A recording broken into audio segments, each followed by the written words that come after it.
Hello, brothers and sisters of UAW Local 1166. There's some questions that I need to go over, and I'll touch base on a few other things that I had wrote down. First of all, I'd like to address the wearing of the mask. It's been told to us that there's management on the floor that's saying that the union is pushing this. I can guarantee you that the union is not pushing to wear the mask, only the opposite. We don't like the mask as well as the workforce in the plant doesn't like it. We're having discussions on it, and I think then again they're going to wait on to whatever the directive is from the governor of the state. And I hope International or somebody does not get involved with it and try to do this as far as Michigan and Indiana together.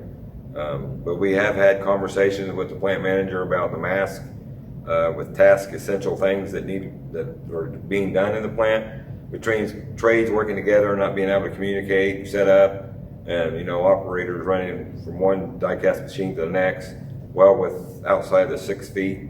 So we are having those discussions. Unfortunately, he was on vacation this week, so we'll pick those discussions back up Monday and see where we can go from there. But then again, we are not the issue. The union is not the issue about wearing a mask. It is the company's policy. It's part of your PPE now. The UAW is only in there to supply the workforce. We still have to follow, whether you disagree or agree with the PPE and the protocol that they have in place right now. We still have to follow those rules. But like I said, we will have those continue those conversations with management to see if we can alleviate the wearing of it. Any upcoming layoffs? So the upcoming layoffs, we've been pushing management, the HR, for quite a while now, a couple weeks at least, to let us know what their intentions are after everybody does return. Indefinite layoff, temporary, inverse. Right now, they're not giving us any information at all, and we continue daily to ask those questions. We don't want to be surprised by it. We'd rather be proactive and get it out in front of us now. That way we know how to address it and where we're going to start and where we're going to end with it. So the cafeteria. We had a meeting on that, I think a couple of weeks ago. We needed to identify American Food and Vending to come in there and sanitize and clean the cafeteria. That is being done with the intent of opening up July the 13th. And it will be boxed lunches, like sub sandwiches, maybe salads or whatever that case. But there are going to be some changes in there, so get used to that. I really can't sit here and tell you what's all going to be on the menu, or I just know they're going to do it, boxed lunches, so expect that July the 13th. And I touched base a minute ago on when is everybody returning. July the 6th is the scheduled date for everybody to return. That is the date that management has put out. Can't guarantee that's 100% accurate, because stuff changes in there almost daily, but definitely weekly. So again, if we get any additional information on that, beyond the July the 6th, and then we'll put that information out. As far as the parking is becoming a problem with everybody returning. When you have SBU, you have management, and you have the contractors parking in our lot. The contractors, number one, shouldn't be parking there at all. They can walk, they can park at the mall and walk, as far as I care. Other than that, the SBU, they need to park in the salary parking lot, or they go to the parking lot that we share with the KTP. Right now, they're going to use gate 10 as an exit only. So yesterday, they generated a list of certain departments to park over into that parking lot, use the lobby entrance, but exit through gate 10. So again, you may fit into that criteria, maybe a millwright or machine repair, tools crib or something like that.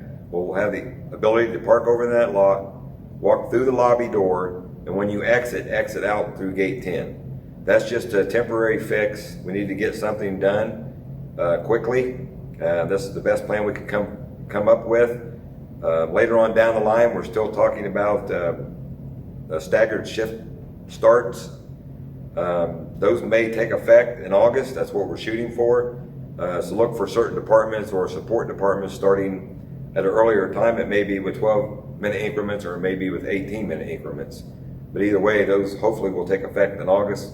We just got to get everything, settled, and then once we get that, they have to give us a notice, and then we'll put it out as well as management will put it out to give you a different start time if that affects you.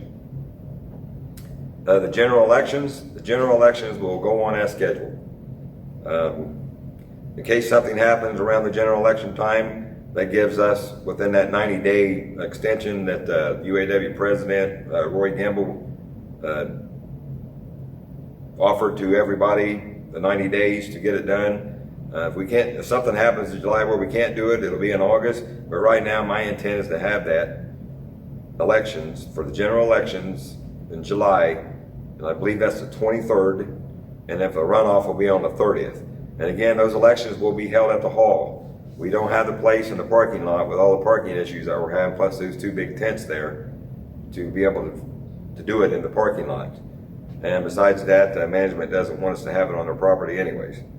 But being said, the general election will go on as scheduled. Somebody brought up the apprentice program. So the apprentice program has always been an issue, and it goes back to 2000, 2001, 2002. The apprentice program, there was a hiccup up north. I think they finally figured something out pre-COVID, but once all that stuff happened, everything just went to a standstill. We do want to reach out to international and find out where that program is. It only behooves us to promote within the facility, and that being the operators on the floor have a chance to go into the apprenticeship program and become skilled trades. By bringing up skilled trades, if you have any problems with your machines at all, don't try to fix them if it's not your job. Put those on the board and let the trades fix it. We're trying to get additional work for the skilled trades. We're trying to fill recs to get more trades hired, because if we do have a shortage, we have to show them that we need the trades in there. In order to get the more trades in there, that only benefits us to go back and try to get project work, or some work that rebuilding the machines, the shot ends, the linkage, and those kind of things. That's what the trades' core job is. They like doing that stuff. They like to keep the work in the house, and it saves hundreds and thousands of dollars instead of outsourcing it. So behooves you to put something on the board. Don't try to fix something that is not your job to fix. We brought this up at the union meeting. We brought this up many times. The skilled trades' job to go out there and do the skilled trades' job. It's not the operator's job to do their job. If you have an issue and you know it's not your job, don't try to fix it. Put it on the board, let the trades do it. That's their job. The union dues that were mistakenly deducted from your pay, as they retroact back to April and May. If you were on layoff and they took those back when you came back to work in June, or if you came back to work in May and they went back and got April's, whichever the case is, we put out 2 weeks ago that it was a mistake by corporate and they were going to make that pay adjustment. If you did not get that last Friday or did not get it this Friday, you need to let your steward know so we can report that up to a corporate payroll and get that fixed. Again, with the COVID, the coronavirus, there was a confirmed case at the plant. It was not in the plant, and I do not want to release the individual's name, but that member is seeking treatment, and the things that have been done, we've been through this cleaning thing, and there's been all kinds of discussions about the cleaning. I don't want to touch base too much on the cleaning because there's somebody in corporate safety that thinks they're above everybody else and can, go around the agreements that the union and management made. So all I can tell you is that individual is seeking treatment, and there's another individual that's quarantined. And I do not want to tell you where it's at, and I do not want to give you the individual's name, except that it has been taken care of. Somebody brought up the 66C transfer. So during a layoff, you're dropped from active roll, so you actually can't go in and put a transfer in because you're not on roll. It wasn't held up, wiped out, or whatever the case. When you're not on active roll, you can't go put a transfer in. So they just don't shut it off. And also yearly, I know it's 685 KTP and all the other plants, the 66C list gets purged, meaning it gets wiped out in January, then you have to go back in and put your transfer in. Our plan does not do that. Once you put a transfer in, it stays in there. But it behooves you to make sure that you pay attention to it. If you put in for a department, and it may take 8, 9, 10 months to get to that, maybe even longer than that. But if it takes that long to get into that department, by the time it gets up, once that's in there and it's posted, you have to report to that department. There's no ifs, ands, or buts about it. That's how the language is. You have to go to that department. So if you put something in there and forget about it, go to the department and decide you don't want to go to after it's posted, there's not much you can do about that. I mean, that's part of the language, so you need to read up on the 66C language, but again, it does not get purged. Somebody asked about the comfort of wearing the mask. I couldn't tell you how to seek comfort from wearing the mask. It gives me headaches too, and I think it might be the carbon monoxide, but again, I don't have that degree in that field to figure that out. I just break the seal every now and then, and when I'm not around anybody, get some fresh air in. I don't take it off, I just break the seal of it. But I mean, if anybody has any better advice, let us know, but there's not much I can do without you going somewhere and either removing it in the break room or in a bathroom stall, however you want to do it. I really couldn't tell you. I wish I had better, advice for you, but I don't. Unfortunately, if somebody out there could share something with me, that would help us out. So if anybody's been to the 300-row men's locker room, the 300-row men's locker room, the floor has been redone. Unfortunately, they painted it white. A white floor in a casting plant does not go over too well. If you've been in there, you can see all the foot traffic that's on the floor. It's just ridiculous. But we're going to get that fixed coming up, and I'll have to put a notice out that they are going to redo the floor and paint it a dark gray. So that'll alleviate the bright white and the boot prints all over the floor. I think it's coming up in July the 6th or something like that. As soon as I confirm the date, then I'll put that date out and I'll post a sign in there so we can get that floor fixed, because the white is way too bright and it attracts way too much traffic. And on that subject, please, if you go to take a shower, don't walk in the shower with your boots on. I know it's sometimes you go in there and just turn the water on and get back out and then go back in, but we don't need people walking in the shower with boots on. That does us no good. So I'm asking you, please do not do that. And to reiterate the PAAs, so you cannot call in a PAA the scheduled day before or after a holiday or layoff. Keep in mind, July 4th is coming up, which is on our July 3rd. You can't call a PAA in on a Thursday, and you can't call it in on that Monday if it's a scheduled day.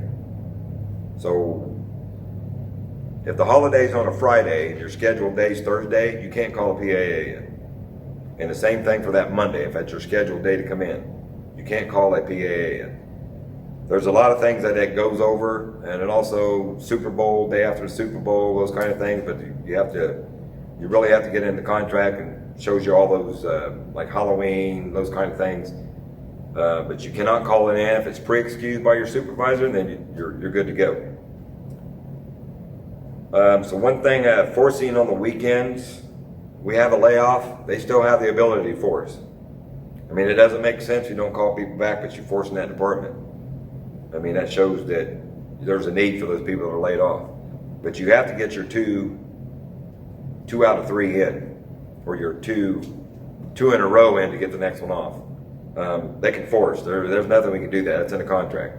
Does it make sense to have people laid off and force the people in there? No, it does not. And then again, we don't manage it. They manage it. We have to follow, and fortunately, they're following the contract, so there's nothing we can do about that. So I had an article the other day that showed up, and just the Dodge. So if anybody pays attention to the J.D. Power study of new vehicle quality, I mean, it's something that I received an email because I follow the news media up north that puts all this stuff out. The J.D. Power study of a new vehicle quality, which is the first domestic brand to lead the ranking in 34 years. So Dodge leads that. They're number one with Kia. That's something for the UAW to be proud about. Management didn't make those parts. The union members made those parts. So to be tied #1 with Kia for top quality, I mean, after the consumers reporting the fewest problem with their vehicles the first 90 days of ownership, that means a lot to the workforce. In 34 years, nobody in domestic has been up there. And for Dodge and the FCA to achieve that says a lot for the UAW, because the UAW is, most of your problems that you have in the vehicles are going to be powertrain usually. So that says a lot what we do at the casting plant, and also through all the other UAW and FCA. So that's something to be proud of. Again, management didn't do that, the union did that. It's our workers in the plant every day that care about their quality and put good parts out and not afraid to go out there and buy those vehicles that they build. Okay, I'll touch base on the standing committees, and I bring this up, a few videos back, and maybe the last video. I've had several members come and approach me about joining the standing committees and trying to get involved. And I'd like to reiterate with the standing committees. The standing committees are the ones that educate and inform the membership. I cannot go out there and talk to everybody. I try to get out on the floor. That's impossible. If anybody, and I always thought you could get out on the floor, but there's stuff that happens daily. It's just not feasible to do that. So you have those standing committees that they help educate and inform the membership. So when I put something out, I rely heavily on those standing committees to relay the information, albeit social media, through this video, or however means by word of mouth. But the more people we get involved, the more people we educate, we can head off the Facebook blow up that we usually have on there with somebody asking a question or somebody saying something that they really don't know what they're talking about, and then get everybody in an uproar. The easiest way to fix the problem, if you hear a rumor or something, all you have to do is come to the union office. Text, call me, call Brian, Terry, the stewards, call somebody and get the answer. Don't just assume that you put something out on the social media and it blows up and everybody gets in an uproar. We don't really need that. We don't need that. If you're one of those people who like to talk, get out in front, lead people, one of those conversations that people come to me and ask me questions, I'm all for that. I'm all for it. Come up there, we'll set you down, we'll get you educated on whatever you need to be educated on. So that way when you go to the floor, you have the correct answers to their questions. You can't be opinionated. You have to answer the questions correctly. You need to be educated on the contract. And there's a lot of scenarios that may pertain one day and may not pertain the next day. There's a lot of different, like I said, scenarios that go into the contract. It's hard for us to remember everything that pertains to a layoff. When you follow a layoff, there's always a hiccup where you have to go reverse roles or do whatever the case is. But again, with the layoffs, the callbacks and all that kind of stuff, excuse me, it goes through the committeemans. That's Brian Cunningham and Terry Keating's call. The committeemans run the plant operations. That's what they do. So if you have any questions with either one of them or any questions for them, go up and see them. Call them, text them, email them, whichever you do. Don't just make something up and put it out on the floor and then everybody gets in an uproar. It's easier to go be educated, go out there and show the members that you know what you're talking about. It only helps you, and if you're all right with them coming to you ask, we have no problem with sharing information at all. At all. We are transparent. We like to put the information out, and we do need the help of the standing committees. Excuse me. So if you want to get involved in the standing committee, get with me. I will sit down with you, and I still owe 3 or 4 people the opportunity to sit down, but I will give you the materials you need to read up on the standing committee. That way you can get involved. That way you can be educated. That way you can inform, and you can help inform and educate the membership the way it should be. Again, if you have any questions, please get with me, get with one of the standing committees, get with Hannah, get with Dwayne, email on Facebook. I try to keep the Facebook propaganda, however you want to say it, to a minimum. We don't like to get everybody stirred up because then that causes all kinds of problems. If you want to put something out, reach out to us. We'll give you the answer. That way you can share the answer with everybody. Like I said, if you have any questions, get with me, get with Brian, get with Terry, get with your stewards, get with one of the standing committee chairs or the standing committees, and we'll answer all your questions and anything that needs to be addressed, and we'll take care of it.